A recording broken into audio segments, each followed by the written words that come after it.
And welcome to everybody who's here. I'm really excited that you're here. I look forward to when the American Character Series can continue in person, as we did in the last 2 years, but we're not going to stop because of the pandemic. So we'll just keep doing it on Zoom. I'm praying we don't have any technical difficulties. We'll hope for the best here and go forward. But thank you all for being here. We're thrilled. And happy Constitution Day, right? The United States Constitution was ratified 233 years ago today, in 1787. So I'm sure some of you are aware of the fact that our largest building at the top of the hill is called Constitution Hall. And if you've wondered why, it was completed in September of 1987, so on the 200th birthday of the Constitution. So because of that, and just because it's our country, right, we always enjoy celebrating this day with our students, and we have a great big outdoor assembly. But because of our new COVID protocols, we aren't able to do that this year, but we didn't want to cancel it. So we recorded each group of students, their recitation, one by one, 6 feet apart, and we put it all together into a video. So if you could possibly stay, if any of you have time at the end, we would love to show you that video because it's a real celebration. And I think the kids learn a lot because we do it every year. And different classes memorize the Bill of Rights and different quotes about the Constitution. So I think it's great, and I would love to share it with you. But right now, we'll get started with our speaker. We're so grateful that he was willing to join us this morning. Jonathan Koenig has been a federal prosecutor in Milwaukee for almost 20 years.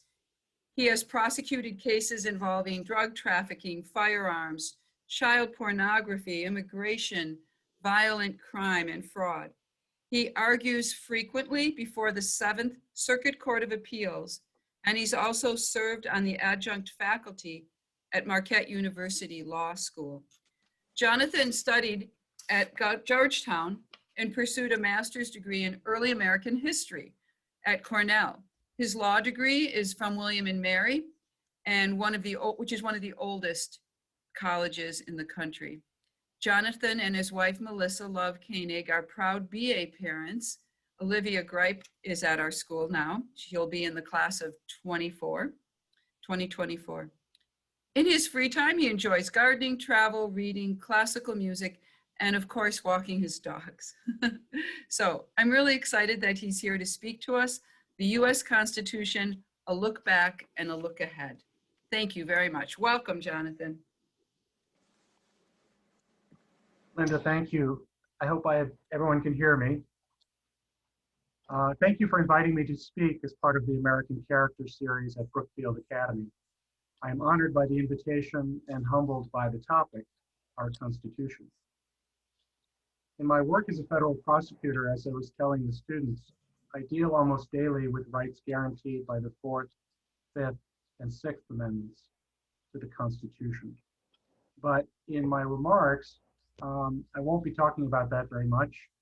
And although I am privileged to work for the United States Department of Justice, the views I express today are my own. In preparing for this talk,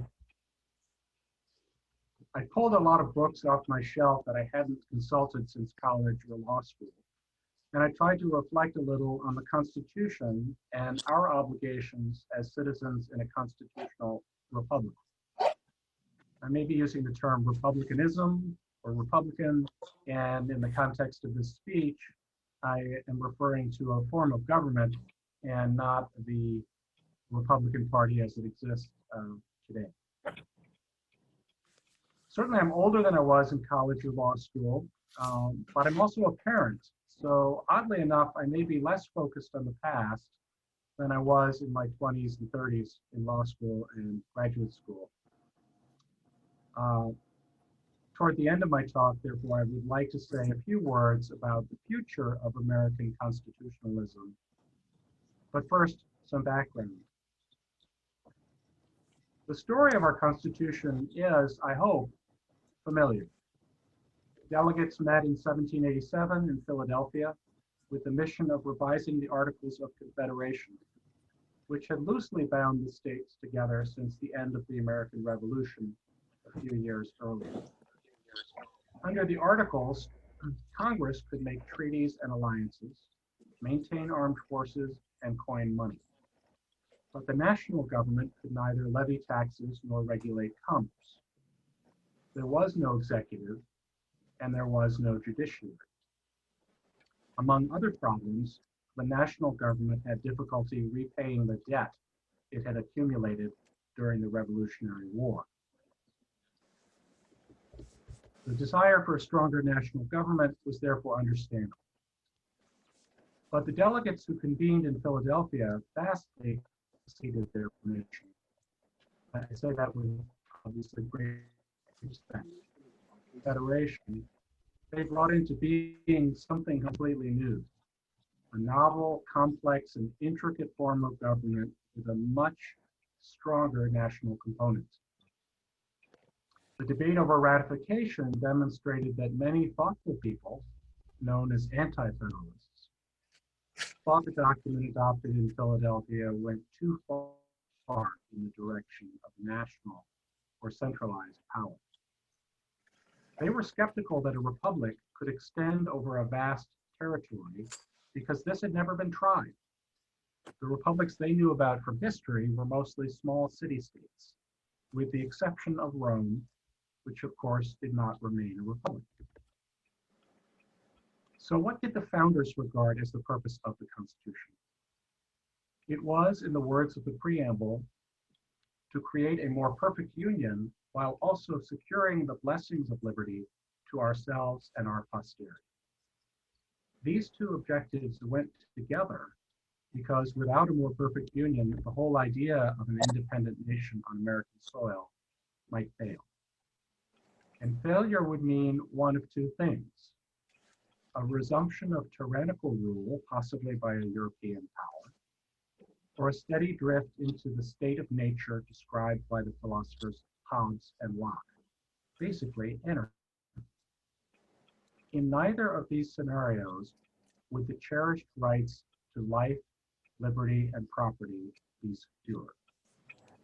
So it was the purpose of the Constitution and the government it created to secure these rights. People sometimes think our rights come from the government or from the Constitution, but nothing could be more contrary to the framers' thinking.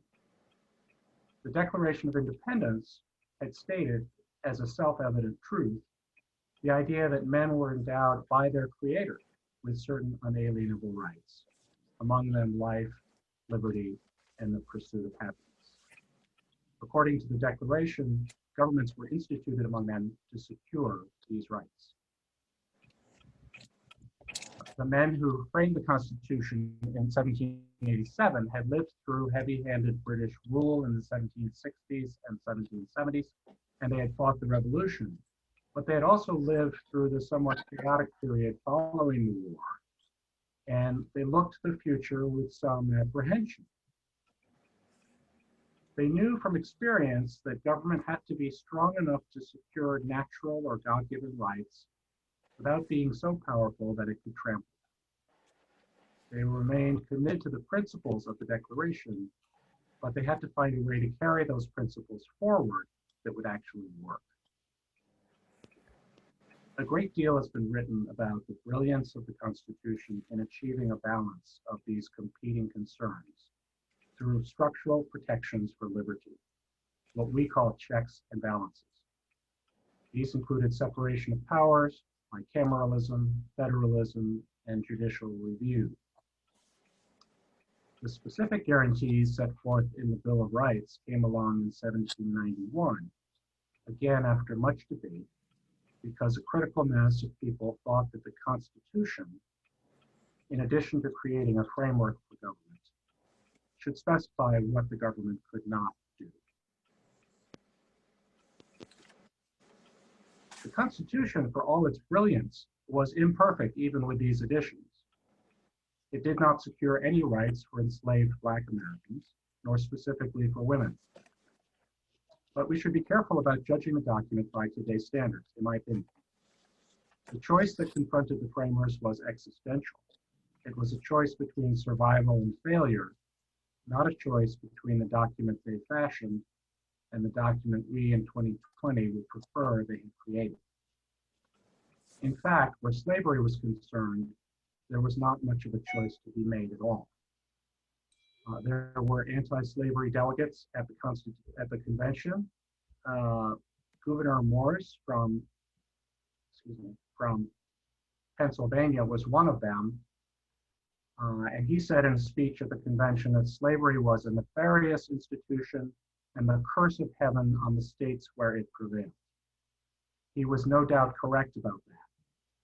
But a provision abolishing slavery was never even considered in Philadelphia because it would have caused the Southern delegates to desert the convention, and it would have eliminated any chance of those states joining the Union. I'd actually like to sidestep some of the controversies about the imperfections of the Constitution. The central flaw in the document, its recognition of slavery, had to be resolved through a bloody conflict, the Civil War, which, as Abraham Lincoln said, tested the premise that a nation conceived in liberty could long endure. The Civil War amendments and those that followed, expanding the franchise, for example, obviously brought America more into line with the idea expressed in the Declaration of Independence that all men are created equal. I'd also like to sidestep arguments about the role of the judiciary in interpreting the Constitution. These are fascinating debates, and they are very much part of the national discussion today. There are many thoughtful people who believe that judges have gone too far in expanding perceived rights and interpolating their own policy preferences under the guise that the Constitution is a living document. I personally tend to agree with these critics of the judiciary. I am skeptical about the idea of a living Constitution, but I agree that the Constitution is alive in a certain sense, and that's what I'd like to talk about for the balance of my remarks. The Constitution does not exist in a vacuum. It is not self-executing. We do not have freedom of speech, for example, solely because the Constitution says we do. The Soviet Constitution had vigorous protections for speech and conscience on paper, but in practice, those rights were meaningless. The same can be said today of the Chinese Constitution. Just ask the Uyghur Muslims in Western China, over 1 million of whom have been detained in re-education camps since 2015, despite seemingly robust protections for religion and speech in the so-called People's Republic. So the Constitution is a brilliant document and an enduring one, but the text of the document does not tell the whole story of American constitutionalism. The framers believed that the success of American democracy would depend, at least in part, on a virtuous citizenry. And here I'm going to digress a little bit. Scholars have disagreed about what the founders meant by civic virtue. Some academics have emphasized the idea of public spiritedness. According to this view, the framers believed that virtue consisted in seeking the public good above one's individual self-interest. Other scholars with a more libertarian bent have emphasized that the framers were very much grounded in natural rights philosophy and the idea that rights precede government. They argue that the founders regarded a passionate love for individual rights as the most important requirement for virtuous citizenship. The first school of thought emphasizes republicanism with a small r, and the second school of thought emphasizes liberalism with a small l. Those labels can be a bit confusing, but I think both of these traditions are woven into our history.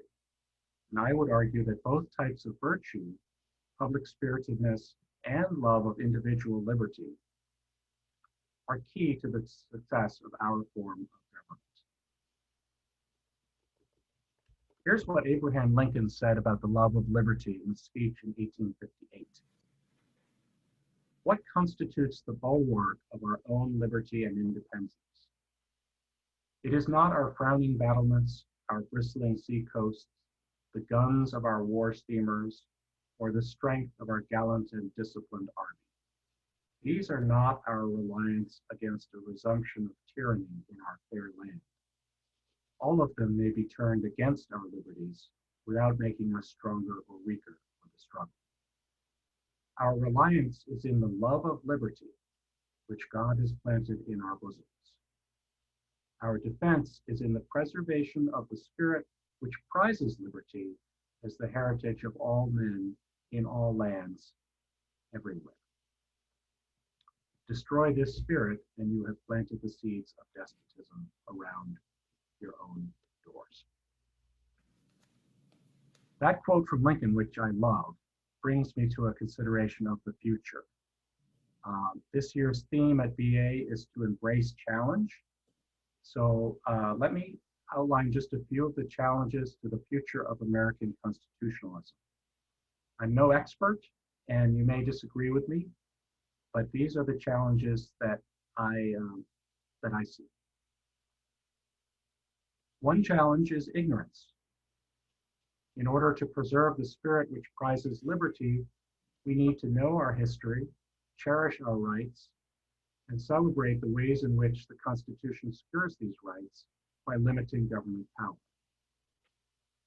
Former Supreme Court Justice Sandra Day O'Connor has spoken often about the need for better civics education in America, and she's absolutely right about this. Brookfield Academy's emphasis on heritage means that BA students will not venture out into the world ignorant of the founding principles. So definitely pat yourself on the back for sending your child to BA, but there's also a role for us as adult learners and citizens, which you obviously realize, or you wouldn't be taking time out of the day today to participate in this event. I challenge each of us to do some reading about the Constitution or the founding era during the remainder of 2020. There is no shortage of material, and I'd be happy to exchange ideas for reading by email, and I welcome your suggestions as well. Another challenge is the deep and bitter divide in our politics, which destroys the spirit of liberty because it sours people on democracy and self-government. I promised Linda I would stay away from politics, but I think we all know, regardless of where we fall in the political spectrum, that the rancor of 2020 is corrosive and unsustainable. We are setting a horrible example for our children.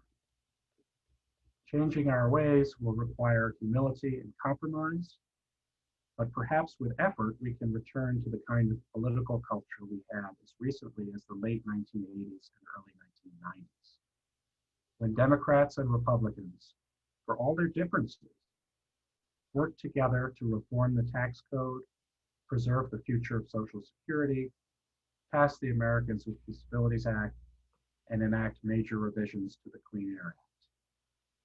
I never thought I would regard those years as a golden age of democracy, but politicians then seemed, at least occasionally, to put the public good ahead of partisan advantage and personal gain. We need to get back there. Yet another challenge to our Republican form of government is apathy, or perhaps I should say disengagement. Because I'm not talking about apathy about politics. If anything, it seems to me we're maybe too obsessed with politics right now. Instead, I'm talking about civil society. America's greatest strength has always been the vibrancy of the civil society, by which I mean the myriad private institutions that do many of the things which in other countries are done by the government. Churches, synagogues, temples, volunteer organizations, Kiwanis clubs, charities, arts organizations, Girl Scouts Girl Scout troops. George H.W. Bush called their collective efforts 1,000 points of light. Alexis de Tocqueville, visiting America from France in 1831, was struck by the tendency of Americans to, quote, constantly join together in groups. He believed that the prevalence of voluntary associations was good for democracy because it curbed excessive individualism, the tyranny of the majority, and the stifling effects of administrative centralization. But many of the organizations I've been talking about, especially religious institutions, have seen declining membership. Sadly, the pandemic may accelerate this trend. It's easier to sit in front of a screen and be entertained than it is to work in a soup kitchen or tutor a child or hold an elderly person's hand. So I challenge all of us when the pandemic is over to go offline and re-engage with our religious institutions, our clubs, our voluntary associations, and thus connect with our fellow citizens. This kind of activity is part of being a virtuous citizen, every bit as much as paying taxes, serving on a jury, or voting. And the stakes are high. As Tocqueville observed, America is great because she is good. If America ceases to be good, she will cease to be great. In conclusion, we are the beneficiaries of a remarkable document, the Constitution, which celebrates its 233rd birthday this year, or at least I think that's the anniversary of when it was adopted in convention. The document itself is rightly celebrated, despite its flaws, for bringing into being a more perfect union while also dispersing and counterbalancing power amongst three branches of government. But the success of the Republican form of government established by the Constitution was not guaranteed and is not guaranteed. The Constitution exists in a cultural context. Benjamin Franklin recognized this when he said that the delegates to the convention had created, quote, a republic if you can keep it. Whether we can keep it is up to each one of us in every generation. If we are to succeed, we must understand our heritage, cultivate both public spiritedness and a love of individual liberty, restore civility to politics, and reinvigorate the institutions of civil society. In short, citizenship in a republic is not a passive endeavor. We must actively embrace the challenge of being virtuous citizens. Thank you. That's what I have for my prepared remarks. And so Linda, I'll turn it back to you. Oh, thank you very much. I wish we could applaud and all of that, but we're very grateful to hear your words. That was inspiring. But now I would like to open it up to question and answers. Does anyone have a question? They can just unmute and offer your question to Jonathan. Anybody? Just don't ask me how the Electoral College works because I don't know. Okay. Okay. That's great. Do we have a question yet? Usually once we get started, they come. Anybody have a question for us? Well, I'm gonna throw out something because your talk led perfectly into something I wanted to bring up to this group, and that is actually to the whole Brookfield Academy parent community. I wanted to start reading a book about the Constitution. And I found this one that it was recommended to me. It's called How to Read the Constitution and the Declaration of Independence by Paul Skousen. And it's almost a little bit like a textbook. I mean, it gives you things to think about and do, but it really gives you examples, walks you through different events in history and how the Declaration or the Constitution applied to it. So have you ever heard of this book, Jonathan? Actually, I did come across it when I was preparing a little bibliography, which I'm happy to share with people. I have not read it though. Okay. Well, if anyone in this group is interested in reading it with me, I'm going to share my screen for just a minute, Jonathan. I do have a, of course, I have to find it. I do have a document that I was going to send out to all of you. Maybe I won't share my screen because I'm not finding it right now. Let's see. No, I'm not going to do it right now. I don't want to lose all of you. But I have a document that I will email out to everybody that's here, even people who weren't able to make it. And I would love, even if I could get a group of 10, that we could go through this book in 3 different discussion dates and talk about it. Because I think you're right on, Jonathan, about ignorance. I think so many things that aren't going well today are because people don't really understand their own country and their own government. Would you agree? I would, and I'm happy to share this bibliography as well. That'd be In putting great. it together, I realized it's very heavy on books from 20 or 30 years ago when I was in school, and there's been a lot of scholarship since then, obviously, and so that's why I say if anyone has suggestions for me, I'd be more than interested. Okay, well, we'd love your bibliography, and I will send that along with the invitation to this little book study. This book was published in 2017, so we'll have a little from the past and a little from the new. Does anybody else have anything they wanted to question? Jonathan, hi, my name's Tom Davis. I'm calling in from Kansas. I know you avoided or said in the beginning you were not going to get into the judiciary aspect of the Constitution. But can you summarize for us what the role of the Supreme Court is in deciding cases relative to the Constitution? Can you summarize that in less than 2 hours? I mean, we understand that my impression is that the Supreme Court is to interpret laws through the lens of the Constitution, or maybe vice versa. But can you summarize what its role is in this document that set up this 3-part system? Well, that is a big topic, which is partly why I stayed away from it. And it goes all the way back to the beginning, as I think one of your previous speakers last fall talked about in a speech about John Marshall. Mm-hmm. The topic of judicial review is rich. It goes all the way back to the beginning. I'm not sure that, I will just lay my cards on the table and say that I agree with almost everything Antonin Scalia ever said. And so if you want one view of the role of the courts, you could read some of his speeches and decisions.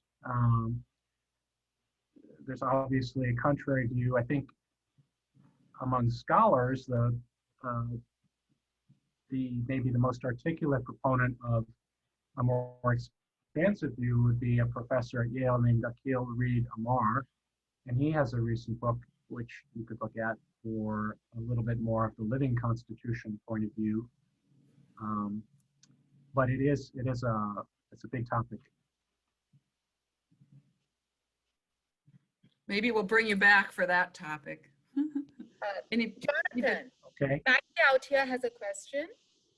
In your opinion as a lawyer, what do you think the most efficient and effective way is to battle ignorance about the Constitution for today's youth?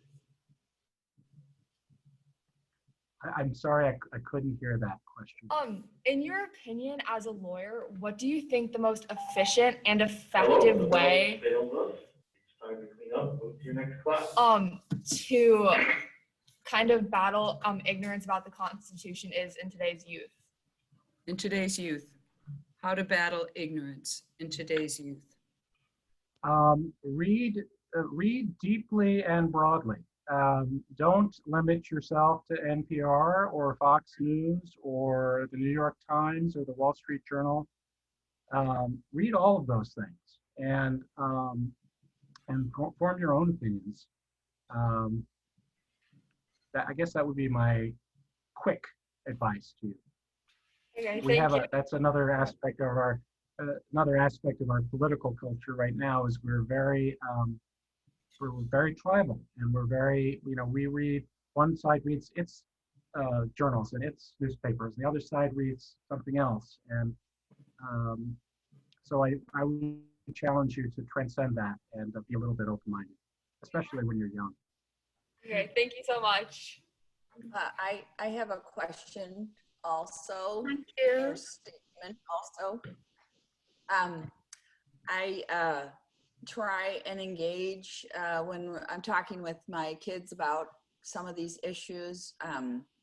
The role of Thomas Jefferson in his life. There's so much critique about Thomas Jefferson and are those his children? Are those not his children? Why didn't he free them all? And I've read, quite a bit about it. He was in debt. He had to take on his father-in-law's debt and slaves. There were all these other things, but I think that it's so important to be able to tell people, what did he put in the Declaration of Independence? He put in the phrase, all men. He got that in. That is a huge push that helped with abolishing slavery, even though it was all the way back then. I would love to be able to see if there's any kind of reading about how he got that phrase in to be able to begin the whole concept of all men are created equal, because I feel that that gets overlooked, and that it's the best he could do at the time. And I'm just wondering if there isn't some kind of course or curriculum that would deal with, they wanted to, they couldn't do it, but he got that phrase in, and it's got the ball rolling even all that time ago, and it was an important thing that he did do. I just feel like he gets disparaged a lot, but he's a complicated man. It's complicated times. Kids will say, why didn't he just free all his slaves? Where were they supposed to go? There was all kinds of things that people don't consider because, like you said, they don't know history. And I just think just even concentrating on someone like that would be an important part of a curriculum. Thank you. Yes, well, Jefferson was a complex figure. Of course, he was a slave owner, and he was not able to free his slaves upon his death because he had accumulated so much debt in his lifetime. Unlike Washington, who on some limited basis at least was able to free some of his slaves. But as you point out, his intellectual legacy is huge, and the Declaration of Independence in particular stands as this, aspirational document that we, the abolitionists harkened back to it in the 19th century, and Martin Luther King harkened back to it much more recently. He quoted from the Declaration of Independence all the time. And he was exhorting us to be better, to live up to the ideals in that document. And I hope that we don't lose that. I hope that we don't completely throw it out the window on the basis that some of the men who took part in drafting it were slave owners. Anyone else have a question? Jonathan, Michael Simmons here. Question for you on we're all quite familiar with the balance of power between the three branches of government. Any comments regarding the balance of power that the Constitution put in place between the federal government and the states? Anything in that area that you could comment on? Sure. Well, that of course was the most controversial aspect of the Constitution at the time, because, as I mentioned, the idea of a Republican government that would stretch all the way from Florida to Maine and pretty far west was not something they were familiar with, and they were very skeptical about that.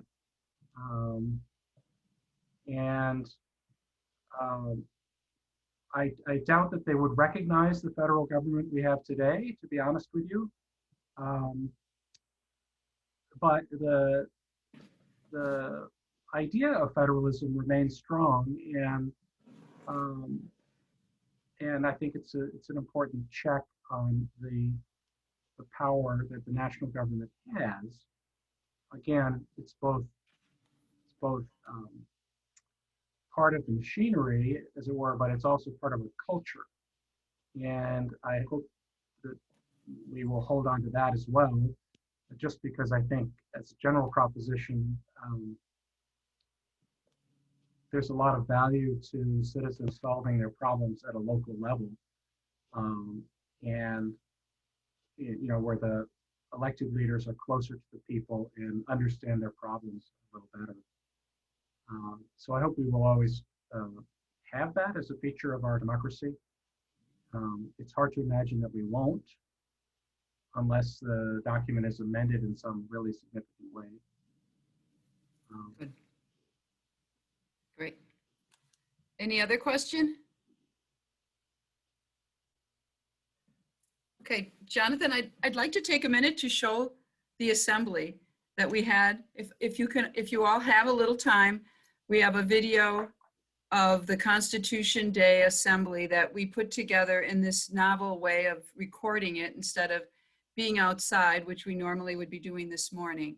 So if you can all stay around, I'd love to share it with you. But first of all, I just want to give a huge thank you to Jonathan for taking out his time to do this for us. So thank you very much. I hope we can bring you back for another American Character Series presentation. All right.